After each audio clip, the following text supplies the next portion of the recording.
All right, so we're gonna get into a few things. I'm gonna be sharing a bit about mistakes that I made when I started my online business, things that you can avoid completely, and what you should really focus on as it pertains to starting a business in 2021. I'm so excited.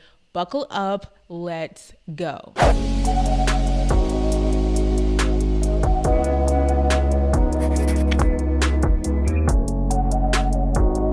Okay, so a little backstory. I started my business 5 years ago.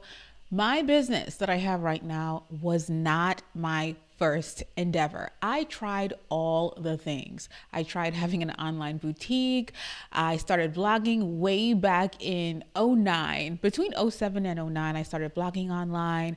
I started my YouTube channel kind of around 2012, and then I deleted everything and I restarted in 2015, and I didn't delete everything. I still have that old channel, but I don't use it. And then I restarted, I think in 2019, 2018, 2019. Listen, it's been a journey. However, I want to share a few things because I've learned so much along the way. And now I'm in a place where, oh my gosh, I have actually scaled. I have an online video academy that I've had for a few years, but now I'm moving in a whole new direction.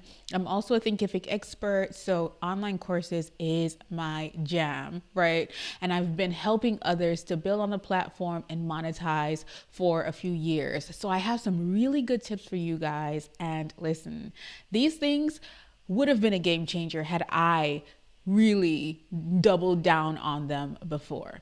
Now, before we go any further, I have a free Facebook group that I'm going to invite you to. If you're looking to use video to grow your online business, listen, you need to be in the Start, Shoot, Grow Facebook group. It's absolutely amazing. And I'm not just saying that. You got to get in there and actually see it for yourself. But without further ado, let's get into the nitty gritty. So if you're starting a business in 2021, one thing that I want you to keep in mind is, girl, you gotta start dirty. You have to start dirty. You have to test. You have to try. And when I say start dirty, a lot of times we get caught up in perfection, and I don't want you to get caught up in that. So definitely, if you're thinking about doing it, just start. If it's something you're passionate with and you want to do it, just start doing the thing. And I think when you just start, what you can do is you get to gain traction and validate that idea. You know what? I'm a creative. And to be really honest, as creatives, we get distracted.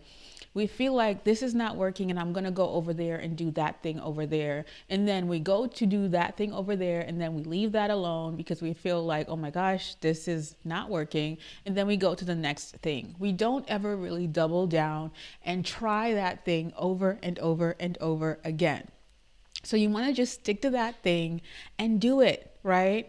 If the idea is successful and you spent some time, you've put your blood, sweat, and tears into it, you'll start realizing, oh, wow, this is opening up. Oh, maybe I need to shift this. I need to change this. I need to double down. Like, it's not always going to be flowers and roses. And I think that a lot of us go into business thinking that's what it's going to be. Right? I'm hitting myself on my microphone, so let me back up a little bit. All right, so start dirty, really test and try that idea. As we move forward, I'm going to be talking about a few more things, right? Now, the second thing that I want you to think about, well, a few more things that pertain to starting dirty. But the second thing that I want you to think about is really your website. You don't have to have a perfect website. Right? I wish I knew this when I first started because I spent a lot of time on my website, darling. You don't need to have a perfect website. You need a website. You need an online home that you can host your content on. You can have your services, your packages, and all of that stuff on, but it does not have to be perfect. It does not have to be perfect. So I just want you to keep that in mind. You need a website, you need an online home, but it doesn't have to have all the fangle dangles. And the last thing you want to do is invest thousands of dollars into a new website that's connected to a new business that you might actually change and develop as you get more comfortable with it. So in 2021, if you're just starting off, you do not need $1,000 website. That's not one of the best investments that you could make for your business. The next thing is that you need to know who you are serving. You need to know who you're serving, and you need to know what you're helping them to accomplish. What is the problem that you're solving? When you really figure out these two things, that's going to help you a lot. And one mistake that I see people making all the time is thinking about fancy ways to say their names, or thinking about, like, let's say you are a website designer. Instead of saying that you're a website designer, saying that I am an online home curator. No, nobody's looking for an online home curator. People are looking for a website designer. So that's something that you really need to think about when it comes to your online business. Don't try to get too fancy with your name, and stay in alignment with who you're talking to and the problem that you're solving for them. You want to keep that in mind. Also, get obsessed with these people. Get obsessed with the people that you're helping. And when I say that, put the research into it. Whether you're researching on Facebook, on YouTube, on Amazon, like, really get obsessed with who you're talking to. Dive deep into, how you're able to help them. And listen, you can start building from there. And I'll share something else later on that's also going to piggyback on that. Now, one thing I want to remind you is to think like your client. Think like the person that you are looking to serve. This is so important. A lot of times we want to give people what we think they need rather than really putting ourselves in our client's shoes. I love understanding my customer journey. Where are they starting and where can I take them? That is so important to understand. And in that way, what you can do is, because we spoke about before, being obsessed with that person, you're able to find people who need that problem solved that you are able to solve, and really connect with them. And that's us flowing into the next point. Get obsessed with those people, but also connect with them. Find a few of them who have the same problem. And honestly, these people might be at different phases or states in the customer journey, but what you want to do is really connect with them and understand what they are struggling with. So the more people you can connect and communicate with about this specific thing, the more information you're able to gather, and the better you're able to position yourself to help even more people like that. If you're able to solve a problem for one person, you can probably solve that for 1,000 people. Now, this one is, or this point I should say, is one that I feel like is really important. Even if you're just starting your business, you want to have a good way to get people's email addresses. You want to have a freebie. You want to have an incentive, something that they can pay you with their email address for, and that they can get in return from you, right? This way, you're probably not spending a lot of your time giving away for free, but also if it's some sort of email exchange, they feel like they're getting value. So start an email list. And that's where coming back to that customer journey really works, or understanding that customer journey, because you're able to understand what those people need from the conversations that you're having, and create something that, is foundational to the journey itself.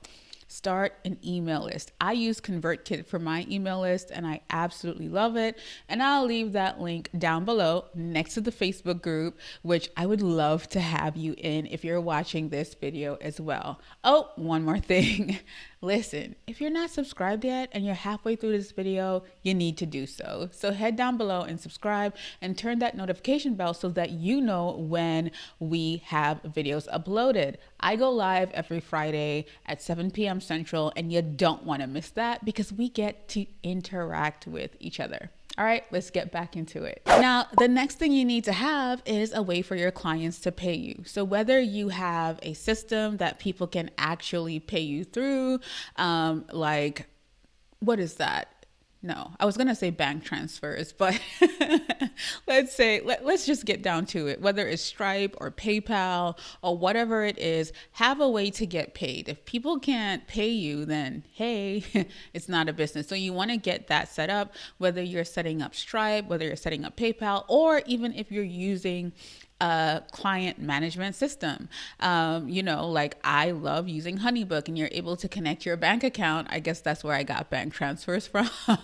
Your bank account to HoneyBook, or you're able to connect your PayPal to HoneyBook, or no, PayPal, HoneyBook really works with bank payments, I think. I can't remember, but I love HoneyBook and I share more about that in another video that you can find down in the description as well. But yeah, so unless you're using something like that, or you're using Dubsado, which, I think Dubsado, you can connect Stripe and PayPal, but listen, I share so much tools on my platform, so make sure you're subscribed for that as well. But you want to have a way for your person to pay you, whether it's Stripe or PayPal, you want to make sure that you do have that. The other thing is, girl, listen, a lot of times we never share our business out in the open because we're scared that it fails. Share your business. The more that you share your business, the more opportunities you have to make money. So don't hide, don't be nervous or shy or be afraid. Listen, and if you fail, it's honestly part of the learning journey. And I mentioned at the beginning of this video how many failures I had when it came to my online business, right? Or just even in my online business journey. It's honestly part of the journey. So I want you to, when you have decided you're going to start this thing, start sharing it, start screaming from the mountaintops. You honestly don't know who you're going to inspire and who you're going to attract. So share it, and share it in the right places, because you've become obsessed with your person. You know where they're hanging out. You know what social media platforms they frequent. You know what they're searching for. Listen, that is so powerful. One thing I do want to mention is that I'm really passionate about knowing the keywords that are connected to my business, especially for when it comes to marketing, which is what we're going to be talking about next. Understanding marketing and having a plan. But understanding the keywords for your business is so huge, because you are then able to position yourself as a solution to the people who are looking for things pertaining to your specific industry or what you do specifically. Right. So you want to make sure that you do have a marketing plan in place so that you can attract the right people who are having the problem that you are able to solve. So I just wanted to make sure and share that, because it is super important. Right. So you want to know how you're going to market. And you also want to make sure that you're networking and connecting with people, even connecting with people that are probably not directly connected to your industry or business, but people that are cross-connected. Make sure that you know your cross industries as well. It is always really helpful, but keywords are life. Know your keywords and know what your person is looking up, know what they're searching for on the internet. These things are all really powerful. Networking is what I was talking about. So know industries that are parallel to yours. It's always helpful, because you never know if you have the same clients as somebody else in an industry that is parallel to yours. Now, the other thing that I want to make sure and mention is, lastly, know your numbers. I know it's very scary as a business owner when you just start off. You might be feeling like, oh my gosh, I'm not making a lot of money, so I don't need to, monitor my books or start knowing my numbers or anything like that. But it's so essential. I feel like if you hide from this, you're not going to be able to calculate or understand your growth.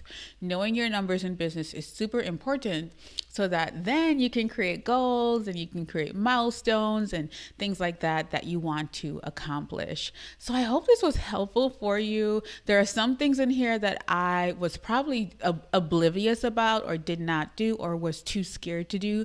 And I want to encourage you to go through this list and think about things that you're able to do if you're just starting off. If you follow these things, listen, you have a good footing or a good grounding to get started on. You have a good foundation to get started on, right? But yeah, I hope this was helpful to you. If it was, definitely let me know down in the comments. If you aren't subscribed yet, I would love for you to do so. And let me know if you have any questions at all. Or you can let me know in the Facebook group as well. Anyways, I will talk to you guys pretty soon. I love you, and I will talk to you, or I'll see you around the internet.